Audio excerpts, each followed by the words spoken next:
He's like, oh, I didn't shed enough hair the first time. I must shed more.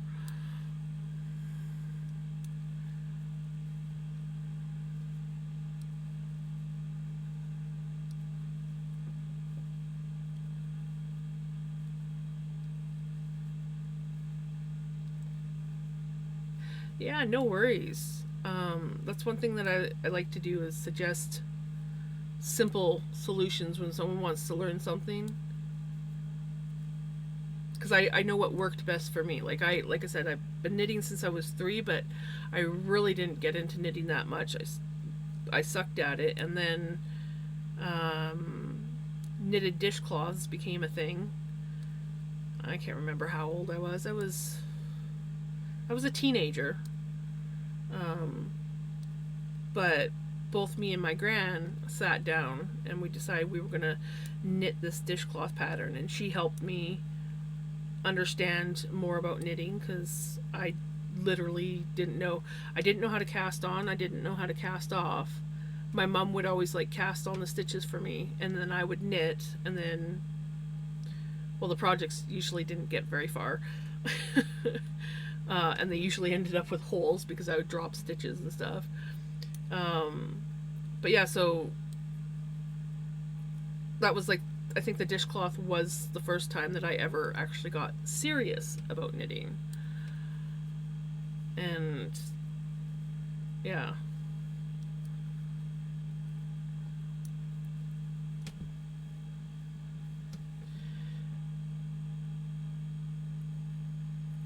Honestly, it increasing and decreasing are really not that hard.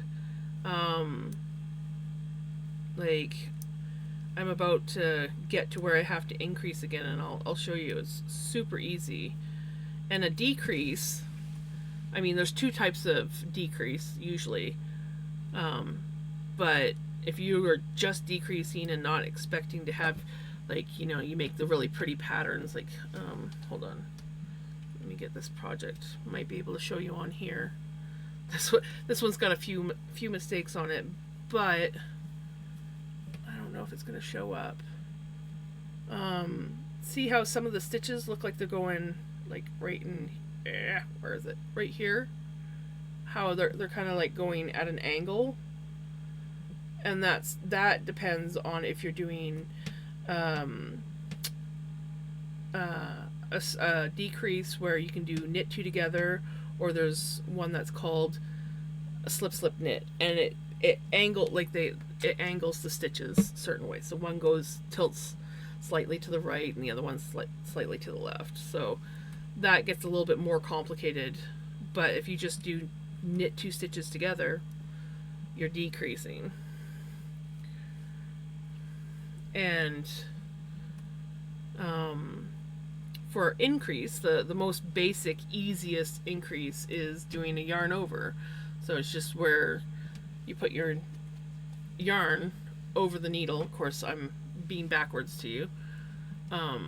But yeah, you just literally put your yarn through, and then you continue on to knit, and you get like this third stitch that shows up, and that is your increase stitch.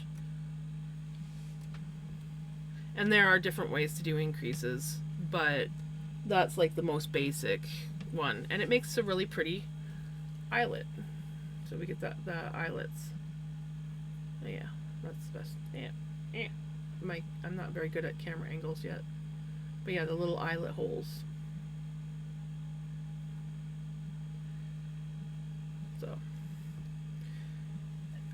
So yeah, this is basically, for the most part,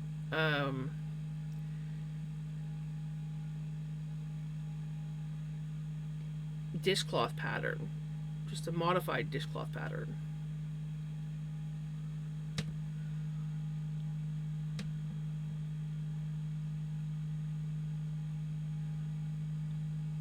Yeah, pretty much. Like it's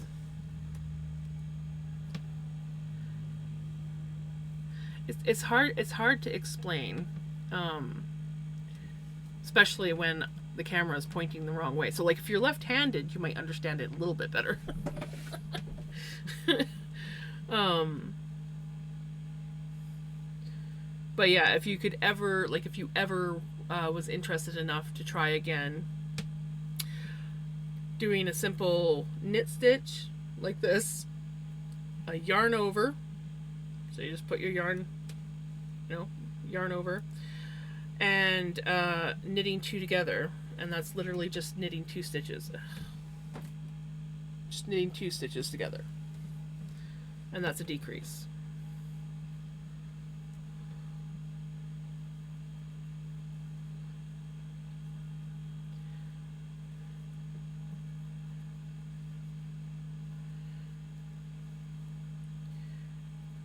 I've run into so many people that crochet on here, and I'm like, man, I need to get back into crocheting. Like, I haven't really crocheted on a project in months. Well, that's not entirely, well, kind of. I've been crocheting on, I have a border that I'm crocheting on a baby blanket. Oh, and I guess back at the beginning of the year, I did do a corner to corner crochet baby blanket for a friend. So I guess it hasn't been that long, but it's been long enough.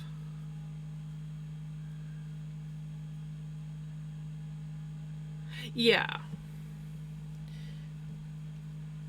If you ever do, and you see me streaming, you can always pop in and ask me, and I can go over it with you again.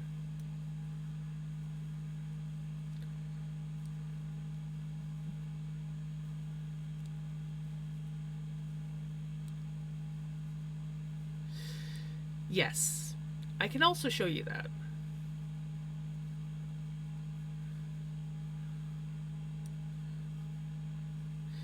Basically, if you can do a slip stitch, you can cast on stitches, because you just do right. I've been that way, because I tend to go in, well, not so much now, but like when I was younger, because like I started knitting when I was 3, crocheting when I was 5, but I never did those steady. It was like a little bit here, a little bit there. Several years would go by, and then I would pick it up and try it again. Sometimes I'd have to get my mom or my gran to refresh me on something. And then YouTube came along. But yeah, like if you can do a slip knot, you literally just put a slip knot on the needle, and then you knit into it, and then instead of taking it off the needle like you normally would, you would put the stitch back on, and then you just knit into it, put the stitch back on. It is the easiest way to cast on in the world. Easiest. So it's just literally just start with a slip stitch. Oops. Start with your slip stitch, right? Put it on the needle. I'm literally using a chopstick that I whittled down. But you just slip stitch, put it on the needle, knit it, and then instead of taking it off the needle, you put it back on. And now you got 2 stitches. And then you knit it, put the stitch back on. And if you might, like when you're putting the stitch back on, you kind of want to twist your needle again. Here, I'll show you. Knit it, and then you twist, and you go on the underside or back of the loop. It's fine if you don't, but if you do it the other way, your stitches are a bit backwards, and you get it's a little bit troublesome the first time you knit into them. But yeah, and that's literally all you need to start a dishcloth.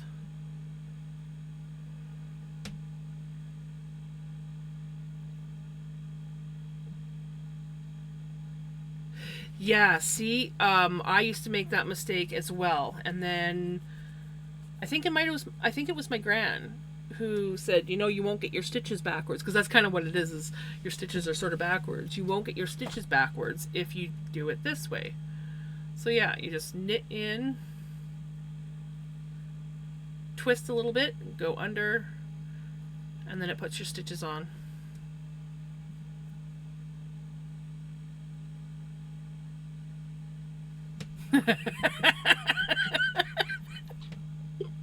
I know. I'm sorry.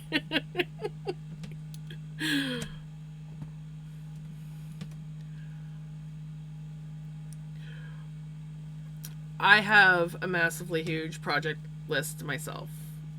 I have, yeah, move my camera up. I have this. This is a top that I'm making, a summer weight top.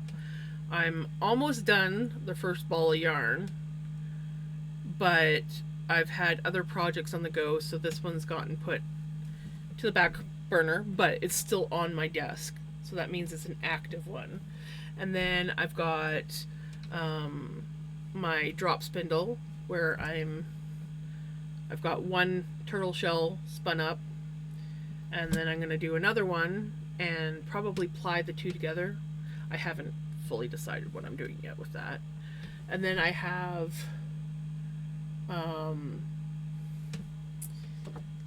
this is Melanie. She's one of my spinning wheels. She's my latest favorite of all time spinning wheel. She's an electric eel wheel 6.1, and she is spinning up this beautiful zebra roving. I think it might be a type, I don't know. It's wool. And that will get plied with this bobbin of blue and white roving. This was dyed with black beans. So I'm going to ply those two yarns together. So that's another project that I'm working on. And then I have many other drop spindles. I have a problem. But then I have on this little spinning wheel, which is called the Nano, Electric Eel Wheel Nano. Love this baby. These two spinning wheels run off a battery pack, so I can take them wherever I want to go. Anyways, I'm spinning linen on this. I'm very new to it, so it's definitely a learning experience. But yeah, so I'm spinning linen on that little guy. And then soon this is Helga. I know, it's so small, so cute. It was within my price range because I don't have the best, I don't have a lot of money, so I found Helga at a thrift store, got her on sale. She's got lots of quirks, and she only had one bobbin. And then I didn't want to get a electric spinning wheel because, well, one, they're usually around $1,000, and I'm like, I can't afford that. But then I found out about electric eel wheel, and I found this guy, and I got him with exchange rate, because it's an American company, so, and I'm Canadian, so exchange rate and shipping and taxes, and it was just under $200. So expensive, but vastly affordable for someone who wants to spin. Yeah, Helga is very beautiful, and I have an upcoming project with her. Not the shiny stuff, that's going to be spun on my Nano. This is more linen. This is a linen, and the material is called tencel, which is like a wood pulp fiber. Anyways, I have all these colorful, and these are called roll eggs, but I have all these colorful roll eggs that I'm going to be spinning up on Helga soon. Hello, how's it going? Look at DM.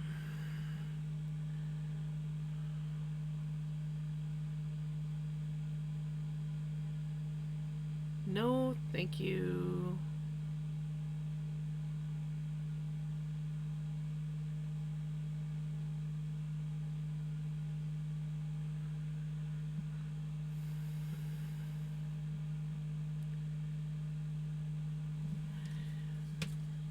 But yeah, so these are the same colors that I'm spinning up on this guy. I just blended them together on the blending board and made these really pretty um, roll eggs. So yeah, so those are just some of my projects, and then I have other like roving. Oh, gotta put these away. I have other roving projects that I want to spin up. I mainly spin, but I also knit and occasionally crochet. And other hobbies that I haven't even thought about putting on my channel yet. Eventually, down the road, will probably happen. Like journal making. This is just one. Hand stitched. Hand painted. Still working out that one. But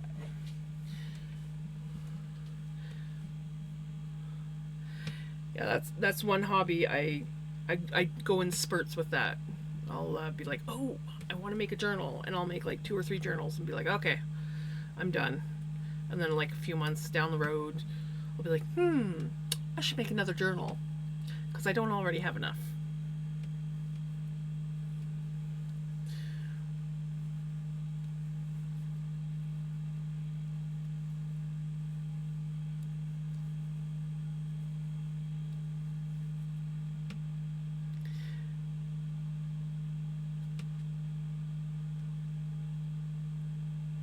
That's cool.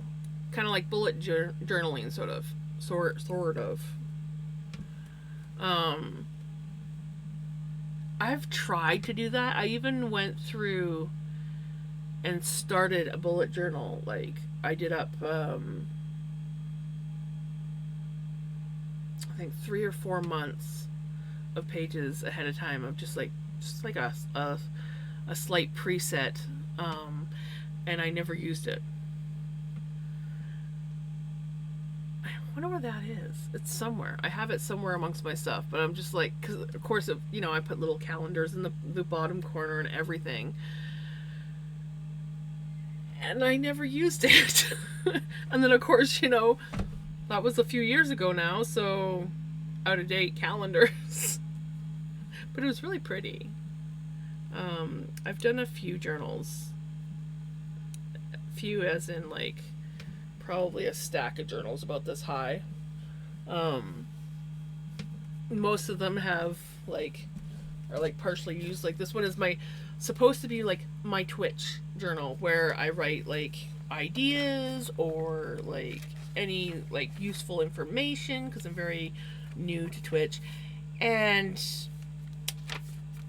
I have decided to, well, not decided to, but like I needed something for like this is pages for my top that I'm knitting, and I was like, oh, I need a place to mark stuff down. This journal's handy. And then I've got here some more, like this is my rainbow shawl. So I'm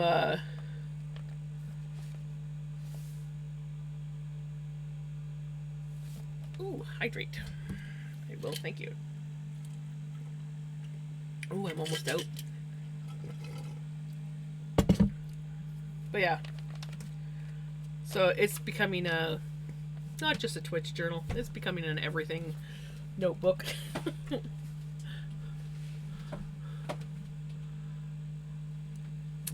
Yep. And then I've made a couple for like friends and family. I had a really good friend of mine ask if I would make 2 journals for his granddaughters. And he's like, the one likes animals and the other one likes wizardy stuff. So, and he basically gave me free reign.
And welcome back from Adland, those that got caught in it.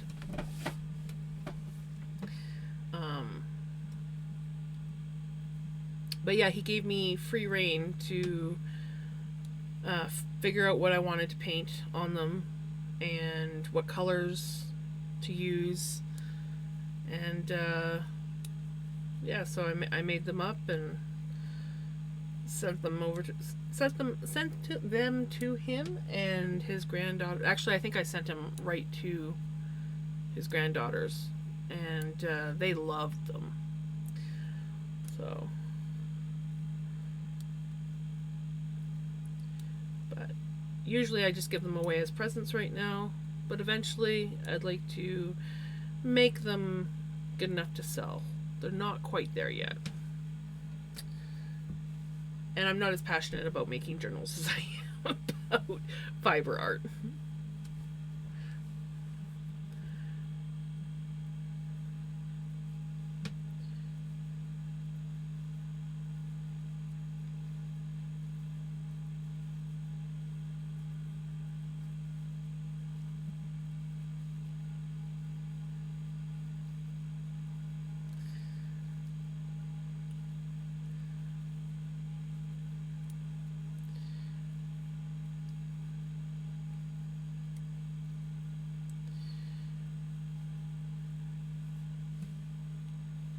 Thank you.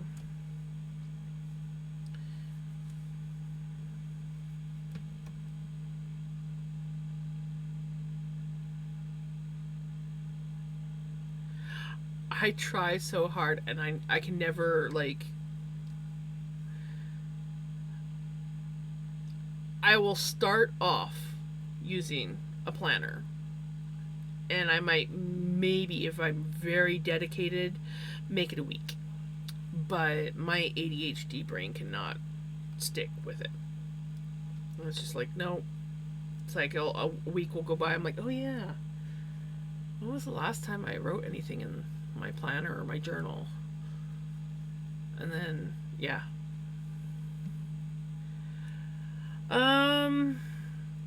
It varies. It probably takes me at least, I'd say probably about 2 to 3 hours to make all the pages and sew them together, and then the covers are probably another 2 to 3 hours or more, because I have to well, paint them and everything, but I also, how I make my covers, because I'm poor and I use cheap materials, all it is pretty much printer paper. This whole thing is literally made out of printer paper, glue, paint, and then thread to sew the pages together. So yeah, like, I have to make the cover stable enough. Well, thank you. But yeah, I have to make the cover stable enough, and then I gotta paint them. And I usually paint the covers before I attach them to the book, and then more glue to glue the book together. So yeah, it's a process, but I really like the way the covers turn out, because they're still, even though they're firm, they're still soft enough to be classed like they feel like a soft covered book, basically. A little bit more durable than a soft covered book, but yeah. And it really works good.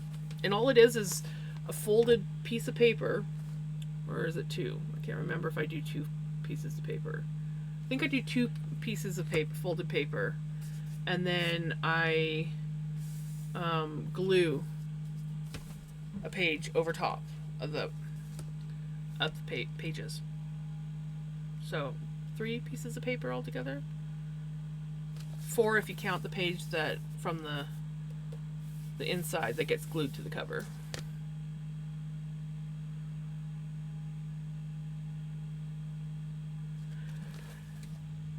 I don't know. Like, if you look closely, there's definitely mistakes in places. Um, the where is it? This one's not bad, but some of them, like, um, the pages kind of stick out a little bit from the cover. Um, this one, this corner of the cover is up higher than the rest of the book. So there's a couple like uneven things about it. But there's 12 signets. Each little section is called a signet. And there's 12 of them in there. And each signet contains, did I do 4 or 5 pages? 1, 2, 3. I think it's 4 pages that I did. Might be 5. I do 4 to 5 pages per signet.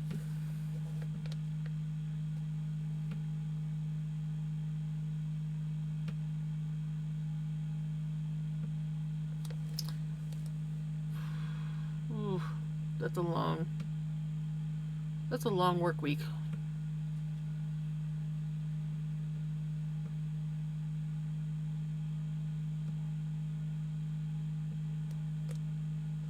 Thank you. I kind of like the color too. I have cuter ones, but I still like this one. I made a really pretty one. It's similar to this color of blue on the cover, and the butterfly turned out really pretty.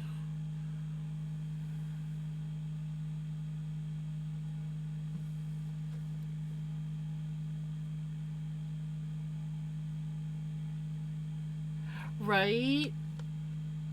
That's like the perfect little gift to make. I think I made my friend a journal, and I had some scrap paper left, and I made just like a little, I think it was like a single signet page that I kind of like sewed together and sent that tucked in his journal that he got. I have another journal that I need to send him for late birthday, early Christmas present. Either way, he's used up his one journal, so he needs another journal. So I was like, well, I'll make you another one. Actually, I have one that I made that I'm probably going to give him because it's very much his style.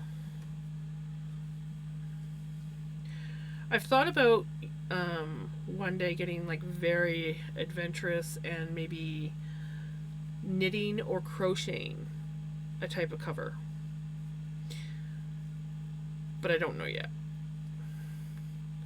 I gotta figure out how to do it, and I think the best way would be to do like doily style, like knitting or crocheting, and then gluing it to like a paper cover like this. But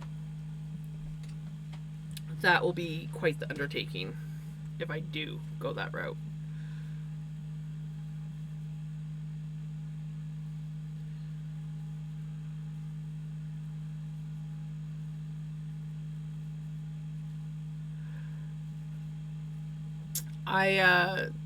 My first couple journals I didn't make as thick, but I like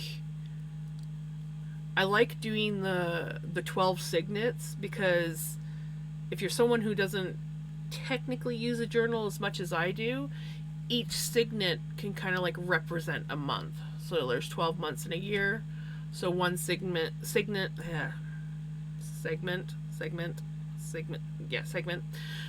you know what I'm talking about. I just realized I was saying segment.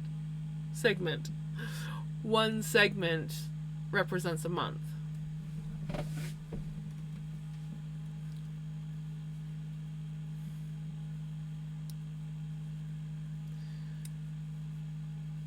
Not to mention it just like, it's nice because it's like a thicker journal. I used to write a lot when I was younger. I was like one of those people that stretching, do my eyes, Y's, and T's as I call it.